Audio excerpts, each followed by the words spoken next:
British मांग के चलते बॉम्बे का बाजार भी तेजी से बढ़ रहा था। दर्जनों जॉइंट स्टॉक कंपनी भी अपनी बढ़त दे रही थी। जहां 1855 तक बॉम्बे में इक्का दुक्का वित्तीय संस्थान से 1864 में ये 30 से ज्यादा बैंक, 1.5 दर्जन फाइनेंशियल एसोसिएशन और करीब 40 बड़ी कंपनीज का गढ़ बन गया। कुछ साल पहले लखपति बने प्रेमचंद के लिए अमेरिकन सिविल वॉर के 5 साल सबसे शानदार साबित हुए।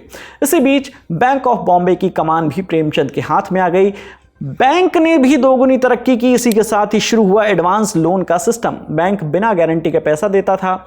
लोग मार्केट में ये पैसा लगाते थे और अच्छे मुनाफे के बाद बैंक को वापस कर देते थे। लेकिन अगस्त 1865 में अमेरिका का सिविल वॉर खत्म हो गया। ब्रिटेन फिर से कच्चे माल के लिए अमेरिका की तरफ मुड़ गया। इस वजह से भारतीयों का लिवरपूल मार्केट में लगा पैसा डूबने लगा। दाम आधे से भी कम हो गए तो बॉम्बे बाजार के पैरों तले जमीन खिसक गई। हर कोई शेयर बेचना चाहता था लेकिन खरीदार नदारद थे। एक एक करके बॉम्बे बाजार के बड़े नाम बैंकरप्ट होने लगे। जमशेद जीजी भोई और प्रेमचंद रॉयचंद भी इन नामों में शुमार थे। जब बड़े लोग मुंह के बल गिरे तो साथ में बर्बाद हुआ बैंक ऑफ बॉम्बे। सरकार ने 1868 में जांच कमीशन बैठाया।